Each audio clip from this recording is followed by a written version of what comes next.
now going to shape the button. There's so many things that happen in your mind while you're doing it that it's probably not going to be something that...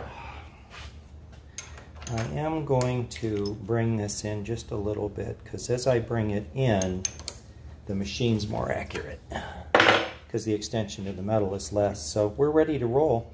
The first thing I'm going to do is start carving back this part so I can make the side of the button, and then I'll do that one later. Okay. Here we go.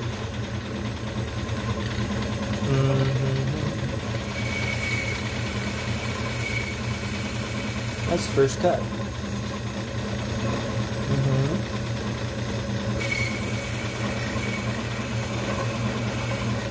So I'm running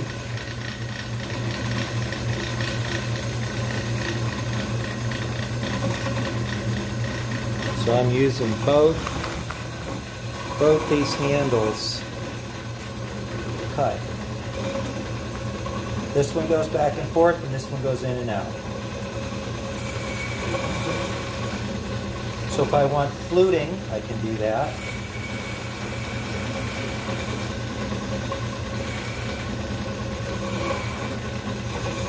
I want a little bit of a bow on the sides, just a little. So I'm going to let this part come in more, see? I'll carve this away more. It's kind of like carving, isn't it? Sure is. Now the other thing I got to be cognizant of is that I don't, that's the same width as I want the width of the button. At the bottom of the button, I want the two lined up pretty much correctly.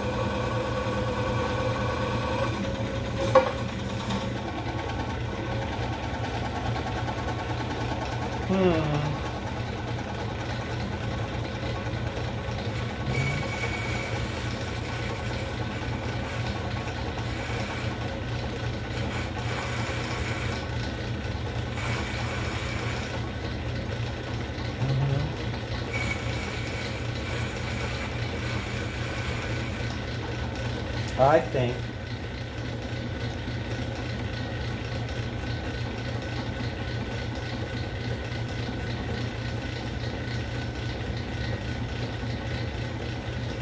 we're close.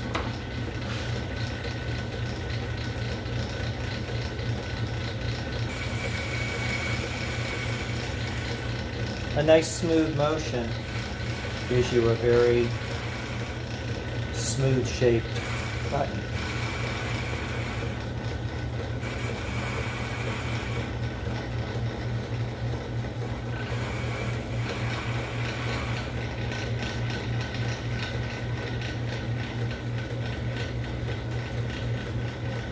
Now I'm going to shape a little bit as I'm carving it. Just a little like finishing it.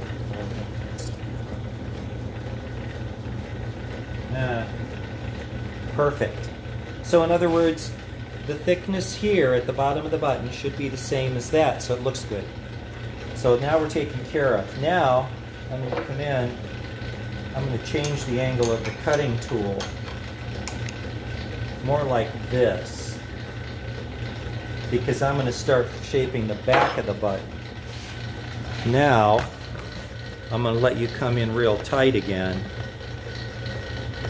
so you can see how I shape the back of this button. So what we've done is made this section now at the bottom of the button that goes into the slide.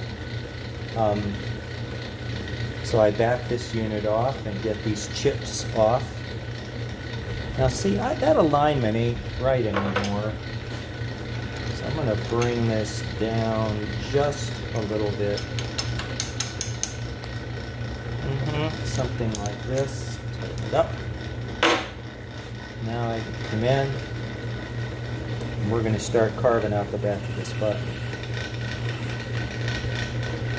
I have to get a cutting tool in, so I have to cut it off eventually, so I have to come in deeper back here. But I can just really start just carving it away. Carving it away. You can see it throws a lot of chips at this point. I'm going to come out.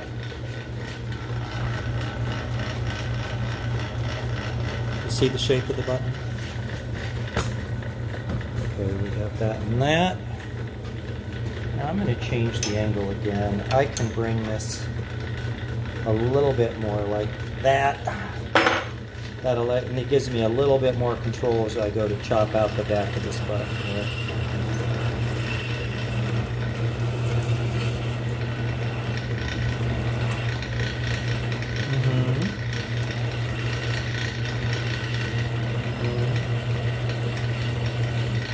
Just come and get it.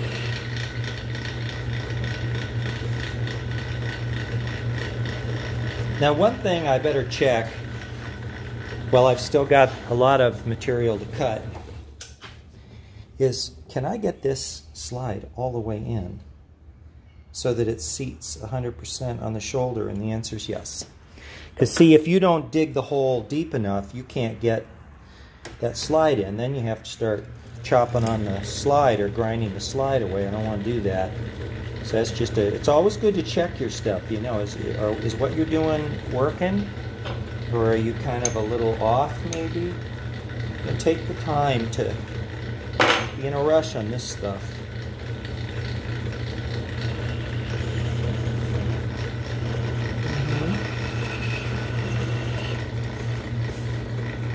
And I have a little brush. So if I think that things are getting a little too chippy in there, I can brush it out. Okay, let's see how we're doing here.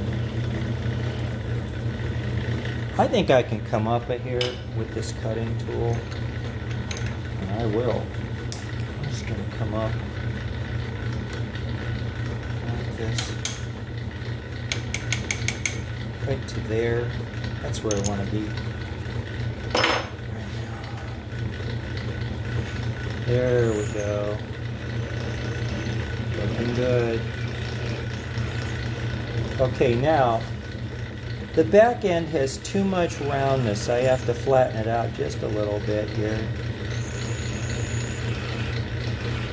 And now I need to bring it over again a little bit more as I start to get in tight to that shoulder.